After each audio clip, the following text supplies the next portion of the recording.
To my YouTube channel. My name is M.Nyagha and the channel is Cooking with Mary Hope. This is my first vlog and a very warm welcome into our community. The only thing I could humbly ask of you, please don't forget to hit the subscription button and also to hit the like button. That is going to enable our community to grow much. I don't want to talk so much. We will keep on interacting through the socials that I will have indicated on the description box, and also will be communicating much through my YouTube channel. So for today guys, we are going to prepare bhajia. It is a very nice meal that can be used as a snack or also as a whole meal. About the measurements that I'm using, I will also have indicated them on the description box, and don't forget to check on that. So without much further ado, let us all start cooking.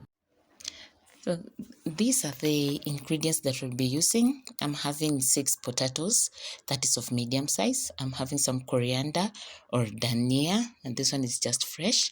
Then I'll be using spices, and I'm only using 2 spices, that is black pepper, paprika, and salt. This is half a teaspoon, and 1.5 teaspoon of salt.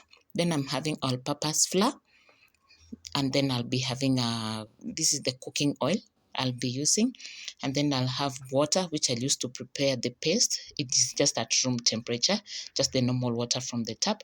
And then the item I'm using, it is a cooking pot and a spatula, which I will be using, and then the knife that I'm going to prepare the items out of camera. So guys, let us now prepare the paste. This we'll have how to mix the dry ingredients first. As you can see, that is how I'll be mixing them all together and ensure that all of them are mixed up so well. I'll also have to add the food color. I'm sorry that I forgot to insert it when I was talking about the ingredients. We'll have to use the food color, and the food color that I'm using, it is egg yellow. And for the food color, I'm going to use 1.5 teaspoon of the food color. That is the one that you're going to use. In order, we are going to mix the dry ingredients, and on mixing them, we have to ensure that we mix them so well first before we add water.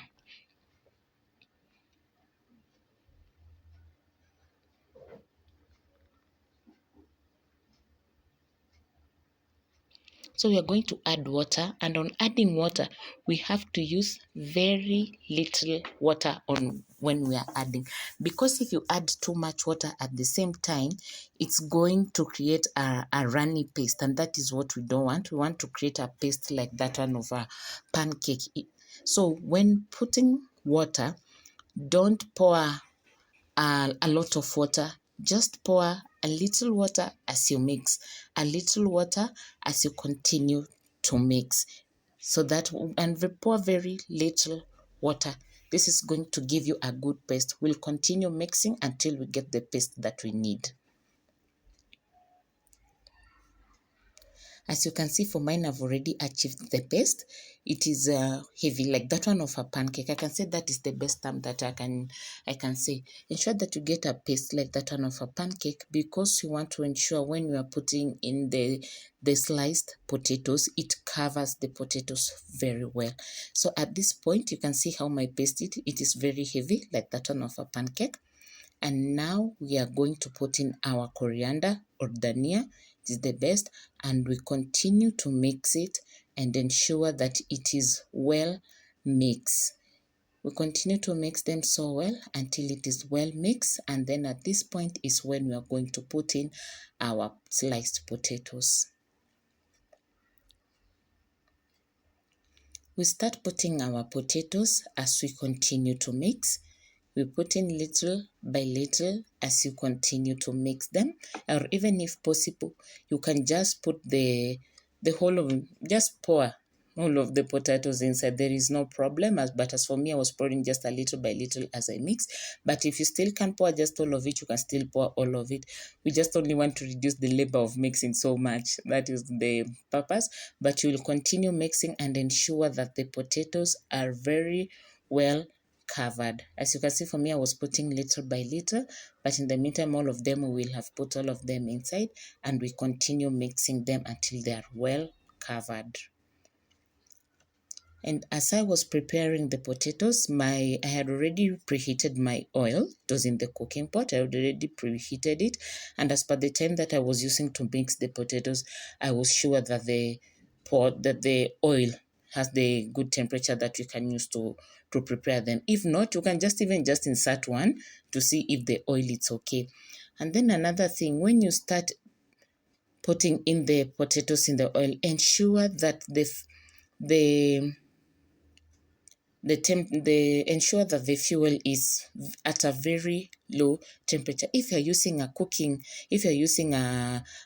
gas cooker, ensure that you transfer the cooking pot. Ensure that you transfer the cooking pot from the one that you are heating to the smaller plate. That is going to make it even much better, because we want to ensure that the potatoes are ripe in the inside and crunchy on the outside. Because if you put it when the oil is very hot, it is going only to get crunchy on the outside, but the inside it will not have ripened. It will not have gotten any softer. So you have to ensure that you lower the temperature. If you're using maybe any other form of a fuel, ensure that you lower the heat. Ensure that the heat is at the lowest possible as the one that you can. Because when you're going to insert in the potatoes, you remember it will lower the temperatures of the cooking oil. So that is the one that is going to enable the potatoes to cook well, so that it's going to be crunchy on the outside and very soft on the inside. As you can see for mine, it is already cooked so well. You can see it has already turned yellow, and then I'm going to turn it on the other side. I just decided to turn it, but I think it's not a must, because for me I am deep frying, so there is no need for me to keep on turning them, because just the oil is covering the potatoes on both sides. So that is how you're going to ensure. And as you are cooking, you ensure that you turn them. And mine, you can see that they are ready, and I'm going to put them on a plate, and I'm having a kitchen. You can either use a kitchen towel or a serviette. Like you can see for me, I'm using a serviette, which is going to suck out the excess oil that is going to be there. So whatever the amount that you're going to use, ensure you repeat the same procedure. And my bhajias are ready, guys. Just see how tasty they are, how good looking they are. They're so yummy, crunchy on the outside and soft on the inside. And mine, I'm having it with the side dish, that is a kachumbari, which I prepared it off camera. You can have it with if you have sausage, you can use sausage. And the best, if you have a tomato sauce, or if you have a ketchup, again, it's going to be very, very okay. So guys, I want you to go and try this recipe, and then you're going to tell me how it's going to come out. And in the meantime, I appreciate so much if you have watched up to this point. Thank you so much. Ensure that you like, subscribe, comment, and share. Thank you so much, guys, and bye.